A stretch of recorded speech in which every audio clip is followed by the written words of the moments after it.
I've been on YouTube for like a while now, but none of you know that my first appearance on the internet was actually on Twitch. So the start of my content creating journey began on the 4th of September and not the 10th of September. The 10th of September is when I first created my YouTube account. So I would like to count the 4th of September as my first anniversary date for streaming. I rarely streamed within the years that I did. I mostly streamed Genshin Impact, Honkai Star Rail, and Roblox, and yes, played up. It's actually my very first YouTube video. I know the strategy to build a following is to play niche categories like Stardew Valley, where people are more likely to find you since popular categories would drown you all the way at the bottom if you have no views. But I wasn't in any rush to blow up, so I decided to stream for fun and see how much I actually enjoyed it before I decided that I want to make this a career. I mostly played Roblox games with friends, and honestly, it was really fun. Though majority of the time I had like 0 viewers, finally experiencing the feeling of streaming felt very surreal. It felt like I was making my first footprint on the internet on my content creating journey. There are occasionally some people who pop into my streams to chat, or even just look and see what I was doing. Noticing chat messages was hard since I don't have a double monitor, and I often have to rely on my phone to see if any chatter chatted. Whenever there is a chatter, it feels nice to respond to them when I do read their message. Once while streaming the game Osu, someone even linked the map for me to download and play. Most chatters normally hopped in and they disappear within a few minutes and never came back for the next stream. However, I had one loyal viewer for a while who came back to my streams once in a while, and it always makes me feel warm inside whenever I see him in the chat. I believe his name was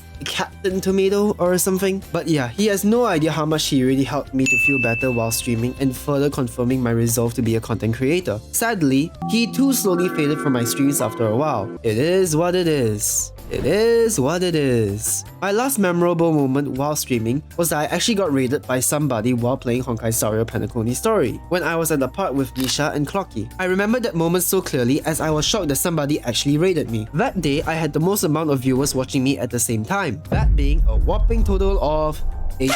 Unfortunately, only the streamer who raided me was actually messaging back to me. He gave me encouragement when I expressed my desire to make content creating my job. While I am still halfway writing this script, I went to my followers list to find the streamer name, and behold, I found him, but not just him. I also found Captain Tomato. And to my surprise, the amount of people who followed me who also streamed is shockingly high. In total, there are 5 other streamers out of the 16 people that followed me. I thought I only had one. Kinda made me wish that these guys had reached out to me and built connections with me back then. Like this Amaze guy. Ain't no way he isn't the Osu guy I was just referring to earlier in the video. What's more, 3 of them are still actively streaming until this day. That being Kitsune Rise, Hatted Clouds, and Just JL. I guess even when you are a random nobody averaging 1 viewer, you never truly know how many people in the chat are also streamers, and them having a much larger following than I do. It was a really big eye-opener for me. I wasn't expecting that streaming could make me feel so heartfelt 2 years after I quitted streaming. Right.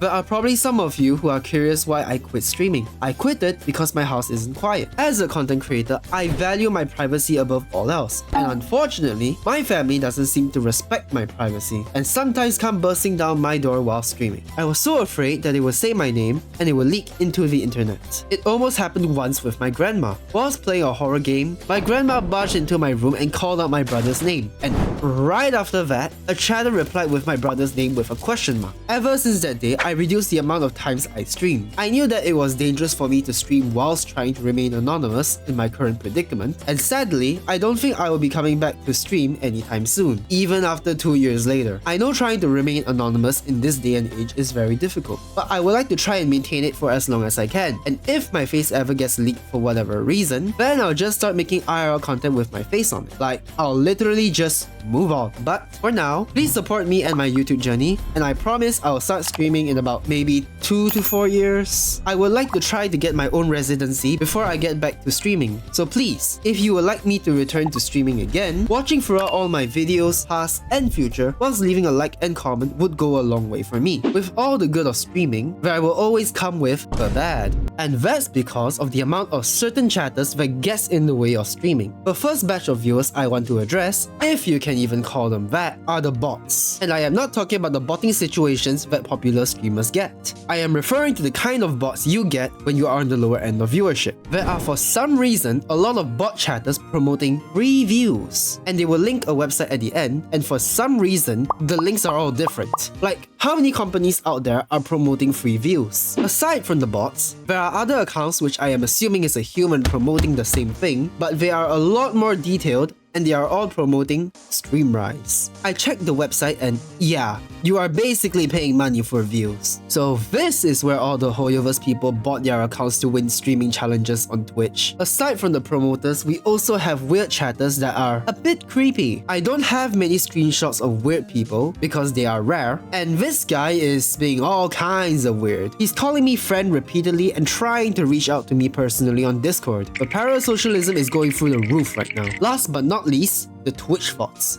Not the ones that stream, but the ones that promote their YouTube channel in my chat. I am noticing that they have similar names and they coincidentally do the same type of content. I remember I got curious back then and searched for them on YouTube, and I remember finding this old lady doing, well, yoga. Naked yoga is a category that sadly exists on YouTube without getting banned. I tried to look for them again while script writing for this video and couldn't find the channel. Maybe YouTube actually did something within these 2 years. Who knows? Either ways, good riddance. And that basically sums up my streaming journey, and I do not regret my decision to stream. If scheduling lines up, this video should be uploaded on the 4th of September, symbolizing 3 years on YouTube and Twitch. I don't really want to count my channel being 3 years old, considering I was missing for so long most of the time, and only just last year I decided to lock in on my content creating journey, and at least uploading once a week. If you are an inspiring content creator like me, here's some advice. Streaming is not an optimal way to grow a community. You need to post your content on other social media platforms like YouTube, TikTok, and etc. and hope that the algorithm picks you up. Because live streaming on Twitch, the algorithm is based on how many active viewers you got. So meaning, unless you have friends or family watching you when you go live, you will always be at the very bottom. Meaning, people will have to scroll down so far that even if they do, they are picking hundreds or even thousands of other content creators like you who also have 1 to 0 viewer. So not only are you all the way down at the bottom, the odds of others choosing you at the bottom is also very minimal, which is currently, well, let's just say their yacht is sinking. If I ever do come back to streaming, odds are I am going to kick or just stream on YouTube, or multi-stream. I haven't streamed for like a year or so, and I have mostly been focusing on my YouTube channel, which is the best decision I could have ever made. Hopefully, whenever I do come back to streaming, I hope I will be welcomed with open arms from my community. If you enjoyed this video, please like and subscribe, as well as joining my Discord server. Remember, the first 100 to join will be part of future events, so join now if you want to be a part of that. That's all from me, and I hope to see you in the next video. See ya!